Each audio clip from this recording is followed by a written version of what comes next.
있습니다. 필명이죠. 네, 본명은 한아름입니다. 이분이 쓴 책이 있어요. 월급쟁이가 쓴 첫 돈 공부라고 하는 책을 썼어요. 이분이 이제 이 책을 쓰게 된 배경이 있는데, 이분이 이제 서강대학교 경영학과를 졸업하고 삼성전자에 입사를 했습니다. 뭐 삼성전자 그럼 우리나라의 인류 대기업이잖아요.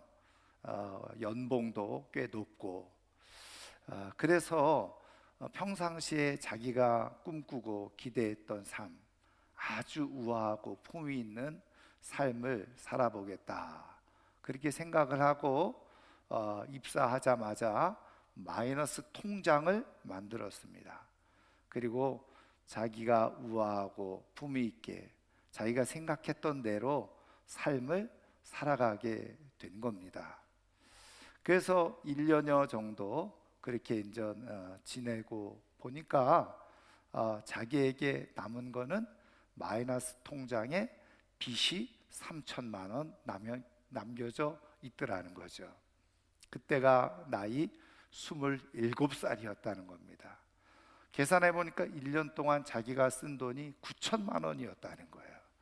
그러니까 빚만 남아 있었던 거죠. 그래서 이건 아닌데 라는 생각이 들기 시작한 겁니다. 그래서 자기가 경영학을 공부했지만 사실은 돈에 대해서는 전혀 무지한 그런 생각이 있어서 그때부터 새로 돈에 대한 공부를 하게 된 겁니다.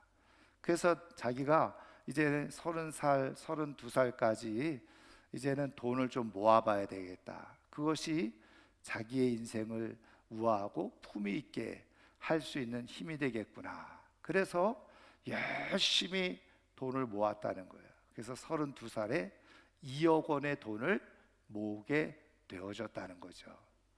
그런데 지난번에도 한번 자기가 돈을 그렇게 막 물쓰듯이 쓰면서 살아보면서 그것이 우아하고 품위 있는 삶일 거라 생각했는데 그것도 아니었고, 그래서 열심히 돈을 모아서 돈이 모아지면 내 인생이 우아하고 품위가 있겠지, 그리고 생각을 하고 돈을 모아봤지만 돌아보고 나니까 우아하고 품위 있는 모습이 아니었더라는 거죠. 그래서 다시 고민을 하기 시작한 거예요. 그렇게 고민하는 과정 속에서 중요한 사실을 하나 깨닫게 되어졌는데, 자기는 자기가 생각하는 우아하고 품위 있는 삶을 살겠노라고 열심히 공부를 하고 좋은 대학을 나오고 좋은 직장 가서 또 자기에게 주어지는 수입을 가지고 넉넉하게 마음대로 쓰고 살면 자기의 인생이 우아하고 품이 있어지겠지라고 생각을 했었는데, 그것이 아니었다는 것을 30 중반이 넘어서 깨닫게 되어진 겁니다.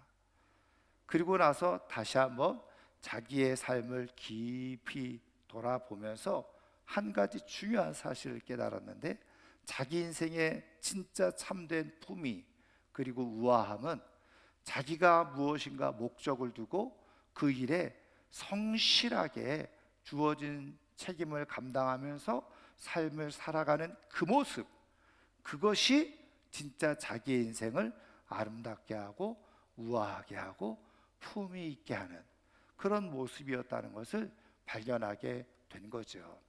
그리고서 사람들을 위해서 책을 쓴 것이 바로 이 월급쟁이가 쓴 첫 돈 공부. 물론 이제 이분이 이것을 통해서 필명에서도 나와 있는 것처럼 한 주주, 그래서 정말 젊은이들이 어떻게 그냥 단순히 돈을 벌기 위해서가 아니라 어떻게 자기의 재정, 경제를 지혜롭게 운영할 수 있을까, 그것을 써놓은 책이 바로 이 책이라는 거예요. 여러분, 우리 다시 많이 아시는 것처럼 우리나라처럼 어렸을 때부터 돈 공부 안 시키는 나라가 없다는 거죠. 그러니까는 크면서 돈을 어떻게 벌어야 되고 어떻게 써야 될지 모르는, 그래서 사실은 잘못된 인생을 살아가고 돈 때문에 고통당하는 인생을 살아가는 사람들이 많이 있다는 거죠. 우리가 잘 아는 유대인들을 비롯해서 선진국에서 앞서가는 사람들은 사실은 어렸을 때부터 돈의 중요함을 가르치고, 그리고 돈의 가치가 어떤 것인지를 정확하게, 쓸 때가 어디고 쓰지 말아야 할 때가 어딘지를 정확하게 가르치면서 인생을 살아가게 함으로 인해서 돈 때문에 고통당하는 일이 없이, 돈 때문에 실패하는 일이 없이 삶을 아름답게 살아가도록 그렇게 교육하고 가르친다는 건 아니겠어요? 앞으로 우리나라도 이제는 그런 교육이 필요할 때라고 얘기하고 있는 것을 우리가 보게 되어집니다. 제가 오늘 이 아침에 돈에 대한 이야기를 하는 것이 아니라, 여러분, 우리도 사실은 우리의 인생을 살아가면서 어느 누구가 내 인생이 우아하고 품위 없이 그렇게 살아가기를 원하는 사람이 있었겠습니까? 그렇죠? 다 나름대로 조금 내 인생이 우아하고 품위 있는 인생이 되기를 바라면서 우리의 인생을 살아보지 않습니까? 그런데 중요한 것은 어떤 사람은 정말 우아하고 품위 있는 그런 삶이 되었는가 하면, 또 어떤 사람은 그렇지 못하는 것을 보게 되어져요. 여러분, 품위라고 하는 말이 무엇입니까? 사전적으로 찾아보면요, 그 사람의 주어진 신분, 그 지위에 걸맞게 행동하고 나타나는 그런 언행, 태도, 그리고 마음가짐, 자세, 이걸 가지고 품위, 다시 말하면 그 사람의 신분에 맞게, 내가 목사면은 목사라고 하는 이 신분에 맞게 언행을 하는 거예요. 그게 바로 품위라는 거죠. 국회의원이면 국회의원다운 언행을 보이는 것, 그게 바로 품위라는 거예요. 그래서 품위가 잘 갖춰지면 사람들로부터 어떻게 합니까? 존경을 받게 되고 인정을 받게 되고, 아, 역시 장로님이야, 아, 역시 권사님이야, 아, 역시 국회의원이군, 아, 역시 우리나라의 대통령이 맞아, 이렇게 사람들로부터 존경받는 그런 모습을 갖게 되어진다는 거예요. 여러분, 그런 의미에서 우리 하나님도 우리를 하나님의 형상대로 지으셨잖아요. 하나님의 형상대로 지음을 받은 우리들이 이 땅에서 삶을 살아가면서요, 하나님의 자녀답게, 그리고 하나님의 형상을 가진 사람답게 품위를 갖고 삶을 살아가는 가운데 사람들 사이에 서로 존중하고 존경하고 그리고 인정해주는 삶으로 살아가기를 원하셨던 분이 바로 우리 하나님이신 줄 믿습니다. 그런데 우리가 잘 아는 것처럼 우리의 품위가 왜 손상되어지고 우리의 품위가 왜 땅에 떨어졌을까요? 죄가 우리 안에 들어왔기 때문에 그렇죠. 사람이 죄를 지음으로 말미암아서 죄 아래에 놓이게 되어짐으로 말미암아서 거룩한 하나님의 형상으로서의, 또 하나님의 자녀로서의 그러한 모습, 품위를 다 잃어버리고 정말 죄의 종로로 타면서, 그리고 존중받지 못한 삶으로 살아가게 되어지는 결과를 초래하게 된 거죠. 여러분, 오늘도 우리 하나님은 그럼에도 불구하고 우리를 이렇게 하나님의 사람으로 불러주시고 우리가 어떤 존재인 것인지를 다시 우리에게 깨닫게 해주셨을 때는 바로 우리가 그 하나님의 자녀로서의 신분, 그것을 잘 깨닫고 그 하나님의 자녀로서의 품위를 유지하면서 살아갈 수 있도록 우리에게 말씀하고 계시는 줄 믿습니다.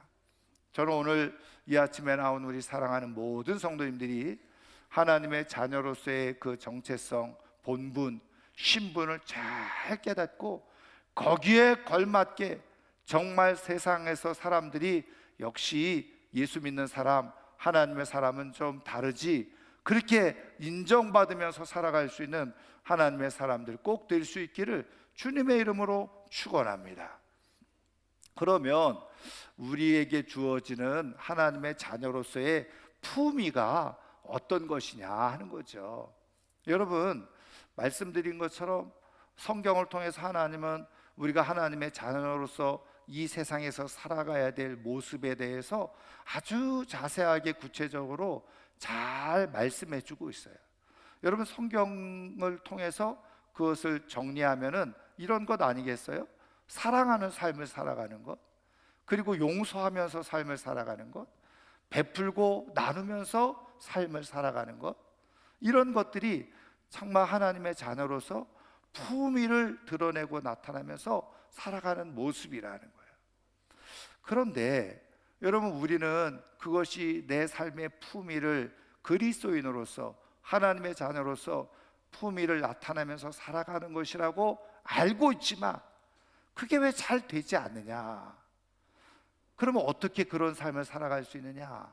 오늘 우리에게 주신 말씀에서 중요한 비밀을 하나 가르쳐 주고 계시는데, 여러분 오늘 우리가 읽은 말씀을 보시면 21절 말씀을 보세요. 23절입니다. 23절 말씀, 너무나도 잘 알고 있는 말씀인데 우리 다 같이 한 목소리로 읽어보겠습니다.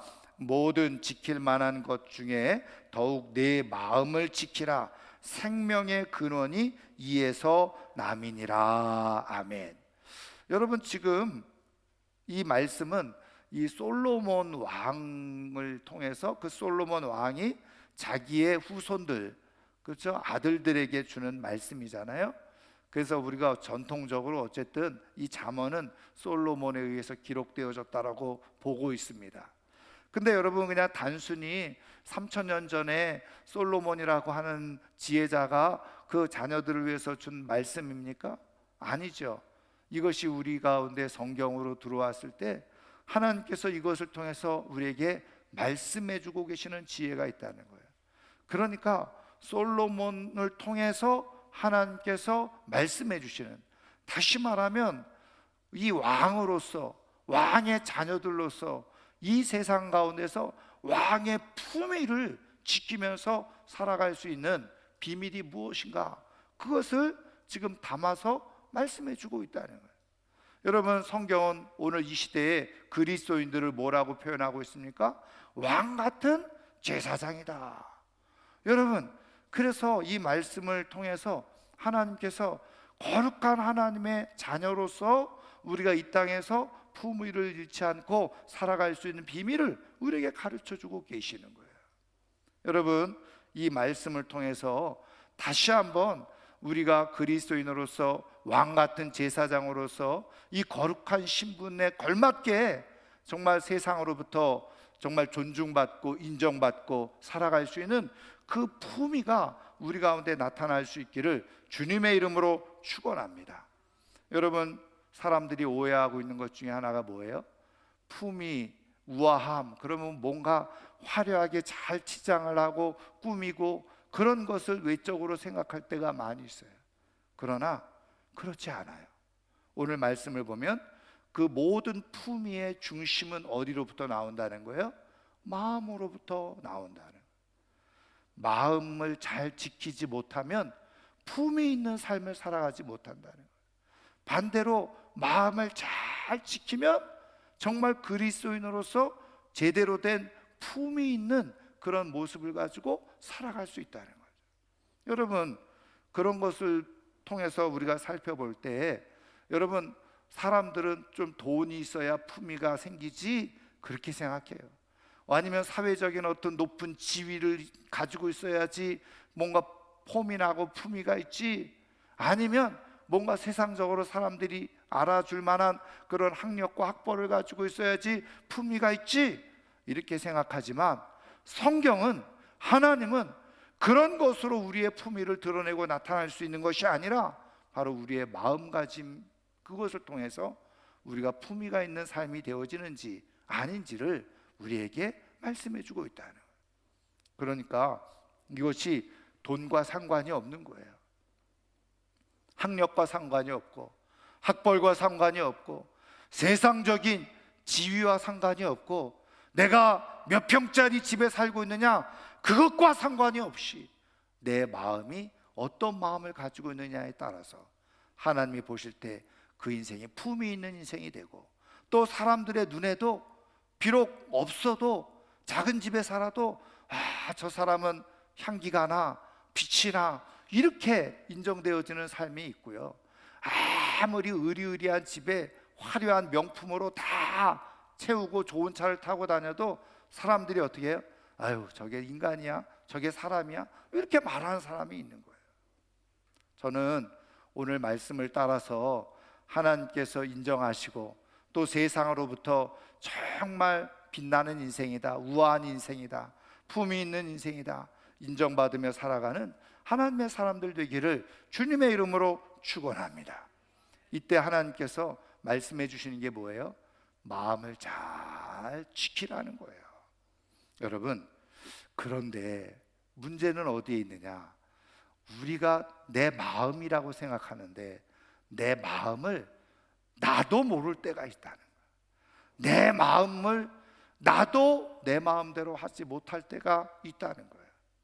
그래서 가만히 우리의 인생을 돌아보면요, 우리의 인생에 중요한 실수, 중요한 실패는 사실은 외부로부터 있는 것이 아니에요. 내 마음으로부터 내 인생의 중요한 실수와 실패가 만들어지더라는 거죠. 그래서 여러분, 지금 수많은 사회 심리학자들이 우리가 잘 아는 것처럼 많은 연구를 했잖아요. 근데 연구를 하고 나서 보니까 결론이 자꾸 뭐로 나는 거예요? 물론 환경도 사람에게 영향이 미치지만 환경보다 더 중요한 건 뭐냐? 마음이에요. 심력이 잘 갖춰져 있으면 세상이 아무리 힘들고 어려워도 그 자기의 모습을 잃지 않고 품위를 가지고 삶을 멋지게 살아가더라는 거죠. 그런데 아무리 좋은 환경이 있어도 마음이 무너져 버려요. 마음이 그냥 상실되어져 버려요. 그러면 결코 좋은 삶을 살아갈 수가 없다는 거예요. 여러분, 그런 의미에서 하나님께서 오늘 우리에게 주시는 말씀은 진리인 줄 믿으시기를 주님의 이름으로 축원합니다. 그래서 마음을 지킨다는 건 도대체 무엇이냐? 여러분, 우리가 마음을 볼 때요, 외부로부터 우리가 뭔가 어떤 유혹이 들어와요. 외부로부터 뭔가 우리 마음 가운데 들어오는 게 있는데 그때 우리가 거기에 대해서 감정적으로 반응을 하고 변화가 일어나게 되어지죠. 그래서 두 가지입니다. 우리의 마음을 지킨다는 것이 뭐냐? 외부로부터의 유혹이 들어올 때 그때 내 감정 처리를 어떻게 하느냐, 이것이 굉장히 중요해요. 또 유혹뿐만 아니라 뭐예요? 외부로부터 공격이 들어올 때가 있어요. 내 마음을 상하게 하고 내 마음을 아프게 하는 그런 공격들이 들어올 때가 있는데 그때 내 마음의 감정을 내가 어떻게 컨트롤하느냐, 그것이 바로 마음을 지키는 거라는 거예요. 여러분, 그런데 여러분 한번 가만히 살펴보면 뭔가 유혹이 들어오든지 뭔가 내 인생에 대한 공격적인 요소가 들어오든지 이럴 때 내 마음이 어떻게 컨트롤이 되느냐.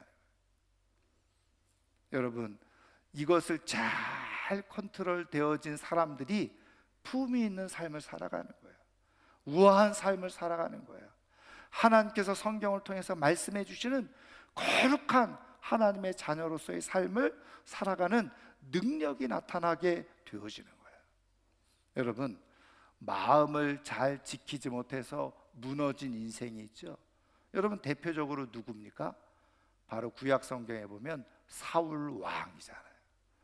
여러분, 사울 왕은요, 그 사무엘이 그 사람들 가운데 왕으로 지목할 때 사람들보다도 이 목 위에가 컸다고 그랬어요.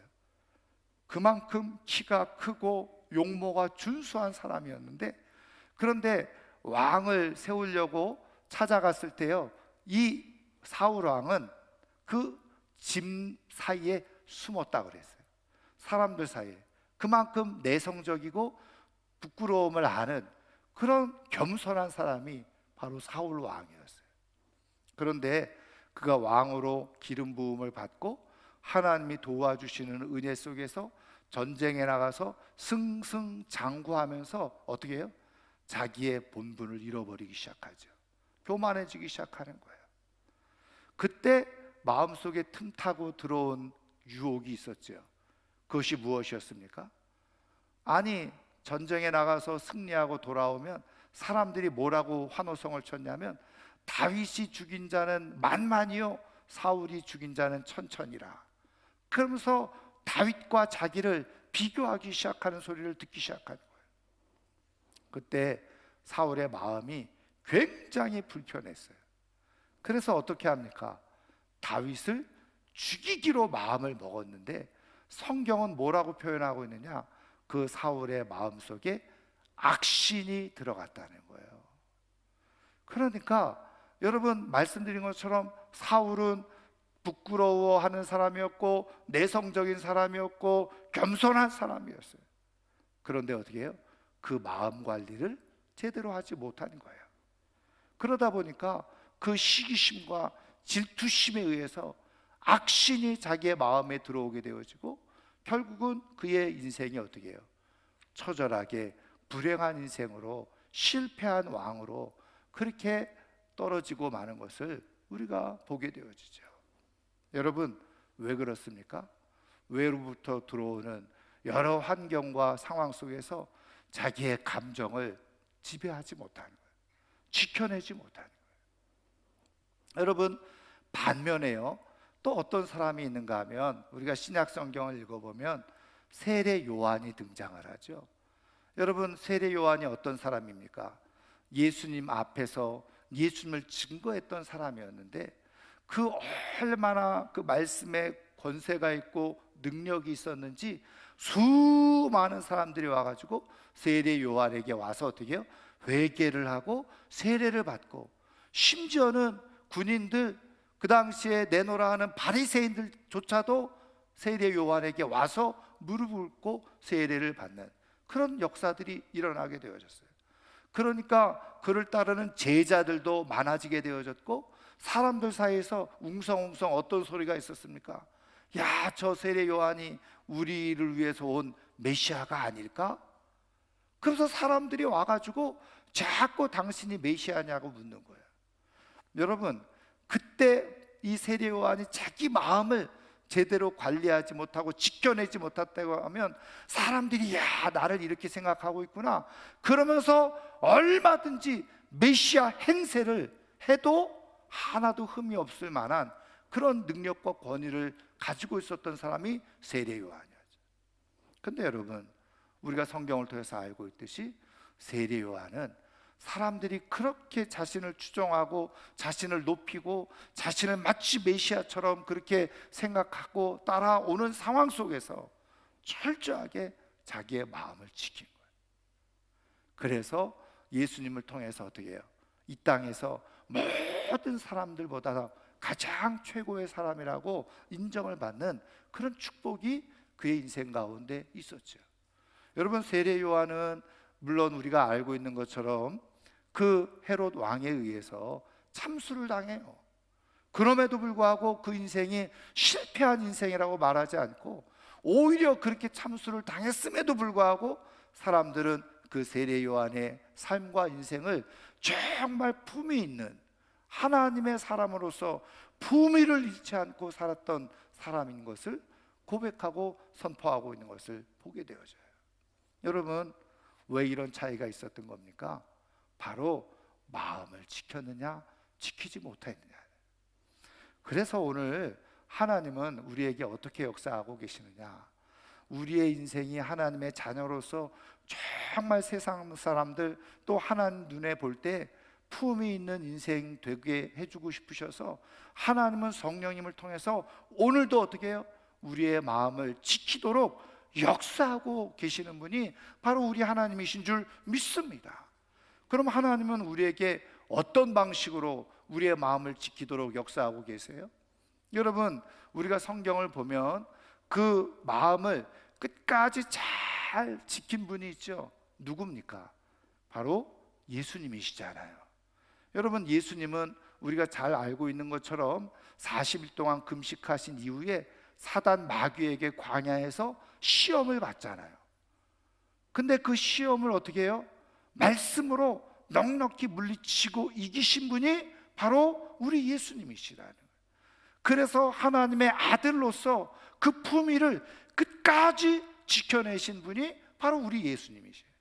여러분, 우리가 예수 그리스도를 믿는다라고 할 때 예수님의 영이 우리 안에, 우리의 마음 가운데 좌정하시고 임재하시게 되는데, 우리 안에 예수 그리스도의 영이 살아있으면 세상으로부터 오는 유혹, 세상으로부터 오는 공격 다 물리치고 내 마음을 지키면서 유혹을 물리치고 정말 승리하는 삶으로 내 그리스도인으로서 또 하나님의 자녀로서의 품위를 잃지 않고 살아가는 그런 능력과 축복이 일어나게 되어지는 줄 믿습니다. 그래서 예수님께서 어떻게 해요? 죄로 말미암아서 마음을 지키지 못했던 인생들을 위해서 예수님이 십자가에서 죽으신 거예요. 그리고 그 영으로 우리 안에 함께 하셔서 예수님의 능력으로 우리로 하여금 넉넉히 세상의 유혹과 그리고 공격을 다 물리치고 우리의 마음을 잘 지켜서 정말 하나님께서 기뻐하시는 품이 있는 인생으로 살아가도록 역사하고 계시는 그런 의미에서 예수 그리스도를 우리 안에 모신 것이 바로 세상을 이기고 내 삶을 그리스도인으로서 품위 있게 살아가는 힘의 근원이 되고 그리고 능력이 되는 줄 믿으시기를 주님의 이름으로 축원합니다. 그런데 여러분 아시는 것처럼 나는 예수님을 믿고 예수님을 영접했는데 자꾸 내 마음이 요동할 때가 있어요. 여러분 왜 그런지 아세요? 여러분, 예수님께서 또 하나님께서 성경을 통해서 우리에게 말씀하신 것이 무엇입니까? 우리가 예수 그리스도를 믿고 나서 그 예수님의 은혜에 힘입어서 그 다음에 해야 될 일이 뭐라는 거예요? 성령으로 충만한 삶을 살아야 된다는 거예요. 그런데 어떻게 해요? 그냥 내가 믿음을 고백을 하기만 하고 그 다음에 성령 충만한 구하지 않는 거죠. 그래서 성령 충만한 삶을 하나님께서 우리에게 말씀해 주시는데 그 비밀이 어디에 있느냐? 오늘 우리가 읽은 말씀 속에 있어요. 자, 오늘 우리가 읽은 말씀 20절에서 22절 말씀을 보면요, 20절과 21절 보세요. 이렇게 말씀하고 있어요. 내 아들아, 내 말에 주의하며 내가 말하는 것에 내 귀를 기울이라. 그것을 내 눈에서 떠나게 하지 말며 내 마음속에 지키라. 그것은 얻는 자에게 뭐가 돼요? 생명이 되고 그의 온 육체에 건강이 됨이니라. 생명이 되고 건강이 되어져요. 뭐가? 바로 솔로몬이 아들들에게 해주었던 말, 그 말에 귀를 기울이고 눈을 고정시키고 그 말을 마음속에 깊이 새겨 놓으면 그것이 너의 인생의 생명이 되고 내 육체의 건강을 얻게 되어지는 비밀이 되어진다. 한마디로 말하면 품이 있는 왕으로서의 모습을 가지고 살아갈 수 있다는 것을 말씀해 주고 있는 거예요. 무엇으로? 말씀으로, 하나님의 말씀으로 채워져야 된다는 거예요. 그러니까 우리가 예수 그리스도를 믿고 내가 성령의 은혜를 구하고 성령으로 충만한 삶을 살아간다는 것이 무엇이냐? 내 귀는 말씀에 계속 열려 있어야 되고 내 눈은 말씀에 계속 고정이 되어져 있어야 되고 내 마음은 무엇으로요? 말씀으로 채워야 된다는 거예요. 여러분, 한마디로 말하면 내 전 인격이 다 무엇이에요? 말씀으로 채워지고 내 삶이 말씀 안에 푹 잠겨야 된다는 거예요. 여러분, 그럼 우리는 매일 그냥 매 순간 말씀을 그냥 보고 그리고 생각하고 살아야 되는 거예요? 그렇죠. 그런데 여러분, 말씀을 아침에 우리가 식사하듯이 말씀을 묵상하고 생각하고 그것을 계속 되뇌이는 거죠. 그리고 시간만 되면 말씀을 눈으로 보는 거예요. 그래서 여러분, 우리가 구약 성경을 읽어보면 우리가 잘 아는 것처럼 어떻게 해요? 내 자녀들에게 부지런히 말씀을 가르치는데 어떻게 해요? 들어가면서도 나가면서도 말씀을 볼 수 있도록, 들을 수 있도록 계속해서 앉으나 서나 말씀을 보고 들을 수 있도록 그렇게 하라는 것 아니겠어요? 여러분, 그래서 내 마음에 말씀이 채워진다는 것이 뭐냐? 바로 그리스도가 채워지는 거예요. 왜? 말씀이 하나님이시잖아요. 하나님이 채워지는 거예요. 여러분, 하나님이 채워지고 예수님의 영이 채워지고 성령님이 채워지고 그것이 곧 말씀으로 채우는 것인데, 그러면 어떻게 되어지느냐? 세상 유혹이 와도요, 그것이 예수님의 능력으로 예수님의 세상 유혹을 다 이기신 것처럼 그게 문제가 되어지지 않아요. 사람들이 나에게 상처를 주는 말을 하고 공격을 해와도 그게 내 마음속에 상처로 남지 아니하고 오히려 그것을 통해서 내 삶을 더 힘있게 살아가는, 거꾸로 원동력을 삼고 살아가는 역사가 일어나게 되어지는 거예요. 그런데 내 안에 하나님으로 채워져 있지 않아요. 성령으로 채워져 있지 않아요. 말씀으로 채워져 있지 않으면 자꾸 세상으로부터 내가 유혹을 받고 공격을 받을 때마다 어떻게 해요? 자꾸 내 마음이 무너져 내려가는. 그러다 보면 어떻게 해요? 내가 그리스도인으로서 사랑과 용서 그리고 나눔과 베품을 하는 이 품이 있는 삶을 유지하지 못하는 거예요. 그래서 세상을 향해서 어떻게 해요? 세상 사람들과 똑같은 자꾸 술 먹는 자리에 쫓아나가고 말이죠. 세상 사람들 따라다니는 길에 계속 쫓아나가는 거예요. 왜요? 그게 자신의 품위를 지키는 일이라고 착각하면서 쫓아가는 거죠. 그렇게 살아가다가 결국은 진짜 품위를 잃어버린 거지 같은 그리스도인이 되고 마는 거예요. 여러분, 그런 사람들은 예수님의 말씀 표현대로 어떻게 해요? 밖에 버려져서 밟힐 뿐이에요. 여러분, 사람들이요, 세상 사람들이 얼마나 교묘합니까? 야, 우리 와서 술 먹는데, 야, 요즘 교회 다니는 사람들 다 술 먹어, 한 잔해. 그러면서 술 같이 먹으면, 야, 역시 너는 율법적으로 안 믿는 사람이야, 이렇게 얘기하죠, 겉으로는. 근데 뒤로 돌아가서는 어떻게 해요? 저것도 교인이라고 이렇게 씹는 거예요. 여러분, 우리가 세상과 자꾸 벗으라고 거기에 쫓겨서 마음이 무너지며 결국은 뒤에 가서 다 짓밟히는 인생이 되어져요. 제가 어느 분의 간증을 들었더니요, 이분이 예수 믿는 사람이었는데 할 수 없이 안 믿는 사람하고 결혼을 하게 되어졌다는 거예요. 근데 이 시댁은 다 절에 다니고 맨날 제사 지내고, 근데 믿음을 지키기가 어려웠던 거죠. 그럼에도 불구하고 제사 지낸다고 하면 제일 먼저 가서 같이 상 차려주고 준비해주고, 그리고서 그것 때문에 조금 교회 다니는 것 때문에 시어머니, 남편이 눈치를 줘요. 근데 그럴 때마다 이 부인이 그렇게 얘기를 했다는 거예요. 나는 당신도 잃어버리고 싶지 않고, 나 당신을 사랑하고, 나는 하나님도 사랑해. 그러니까 나는 교회를 나가야 되고 당신과 헤어지기 싫어. 그리고서 그렇게 섬겼다는 거예요. 그런데 어느 날 그 모습을 보고 남편이 저 여자가 저렇게 그렇게 정말 핍박을 받으면서도 저렇게 살아가는 이유가 뭘까? 그리고서 아내를 따라서 교회를 한번 가봐야 되겠다. 도대체 교회에 뭐가 있는지. 그래가지고 따라왔다가 장로까지 되어지고 그 시댁이 다 예수 믿는 그런 역사가 일어나게 되어졌다는 거예요. 여러분, 우리가 그리스도인으로서 품위를 잃지 않고 살아가면요, 때가 되어지면 다 존중받게 되어져요. 인정받게 되어져요. 근데 자꾸 내 마음이 약해지고 무너지면서 세상에 자꾸 비유를 맞추려고 하다 보면요, 거꾸로 어떻게 해요? 세상은 좋아할지 모르지만 뒤로 돌아가서는 다 그냥 짓밟아 버리는 거예요. 아무 의미가 없어져 버려요.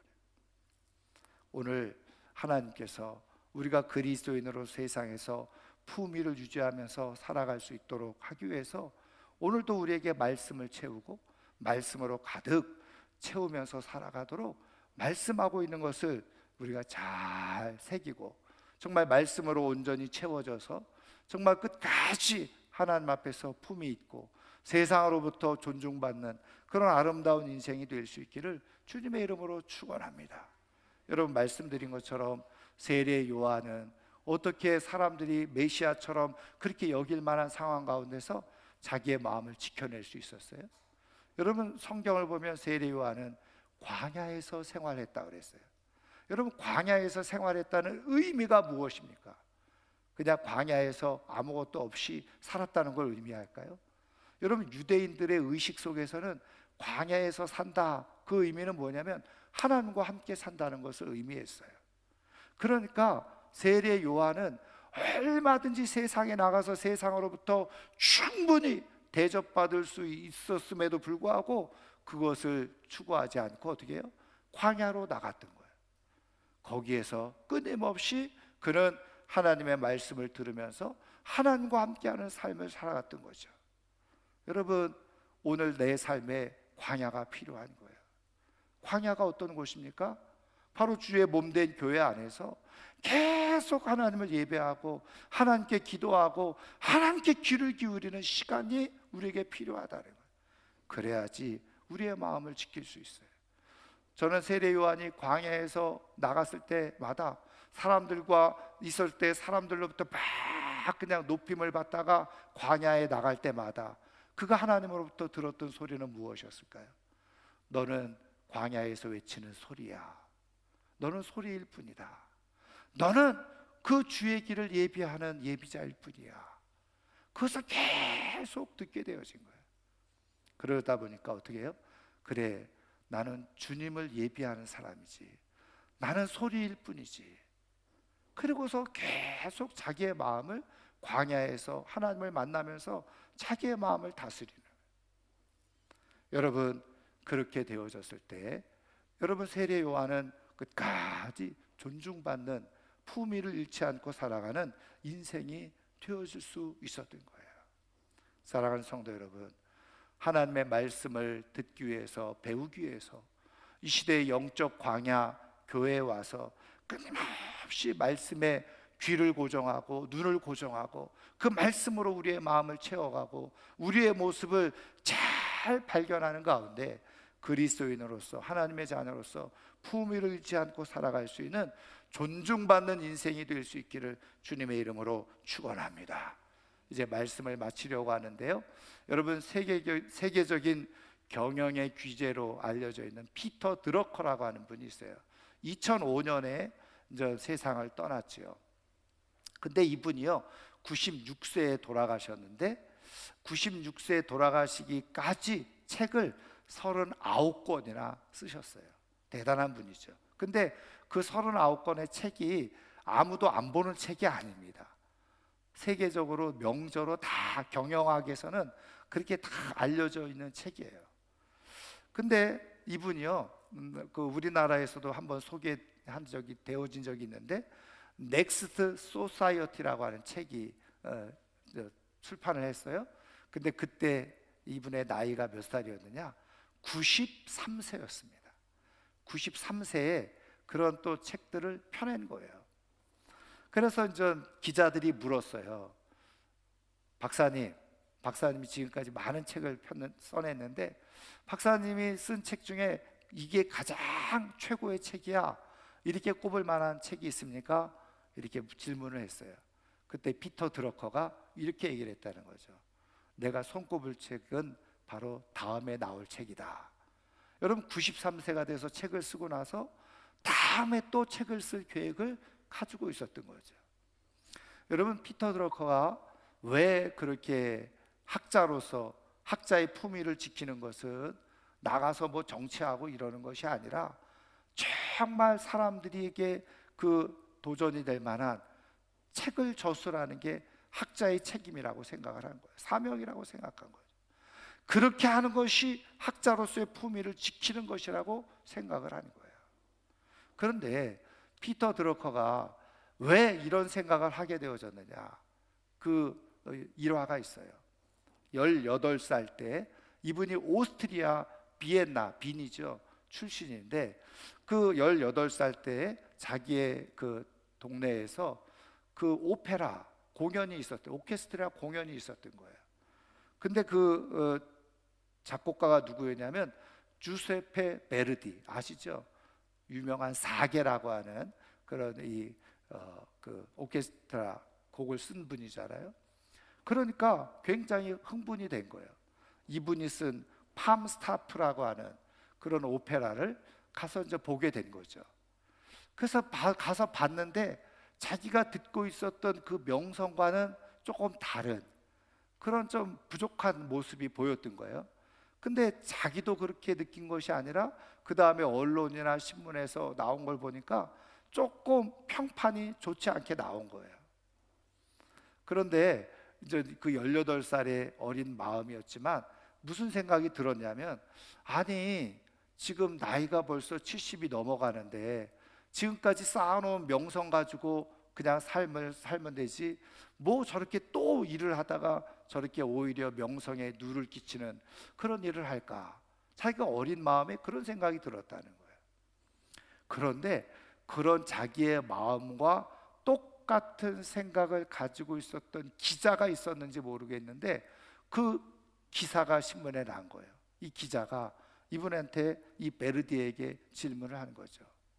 아니 지금 이미 이것으로도 당신의 명성은 세계 최고인데 왜 굳이 힘든 이 오페라를 또 작곡을 해서 그 명성의 뒷말은 아니지만 왜 명성에 금이 가는 일을 하시나, 이런 뉘앙스로 질문을 했다는 거예요. 그랬을 때 베르디가 이렇게 얘기를 했다는 거죠. 나는 음악가로서 평생 완벽을 추구하면서 지금까지 작곡을 해왔습니다. 비록 내가 완벽하지는 못하더라도 내가 완벽을 추구하면서 살아왔던 것이 지금까지 내 삶을 품위 있게 작곡가로서 지켜오는 원동력이었습니다. 살아있는 동안 저는 기회가 되면, 내가 생명이 있는 동안에는 그 완벽을 위해서 실수하더라도 나는 계속 도전할 것입니다. 그렇게 얘기를 했다. 18살 때 그 기사를 보고서 이 드러커가 깨달은 거예요. 아 그렇구나. 그래서 자기도 역시 살아가는 동안에 나도 학자로서 끝까지 나는 완벽을 추구해야 되겠다. 비록 그 완벽함을 이루지 못한다고 할지라도 그래도 나는 끝까지 완벽을 추구하며 살리라. 그래서 학자적 양심을 가지고 계속해서 어떻게 해요? 죽은 날까지 그 책을 쓰면서 연구를 하면서 그의 인생을 살았다는 거예요. 사랑하는 성도 여러분, 우리가 이 땅에서 완벽하게 살면 언제나 얼마나 완벽하게 살겠습니까? 누가 완전하다고 말할 수 있겠어요?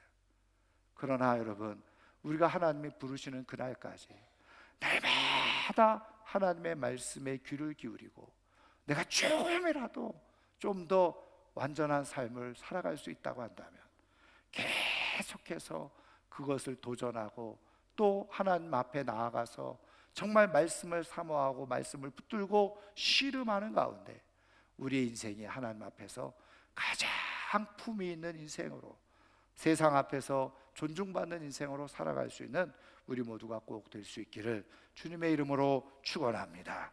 축원합니다. 오늘 말씀을 생각하면서 우리 시간은 같이 한번 찬양하고 기도하기를 원합니다. 나 주님의 기쁨 되기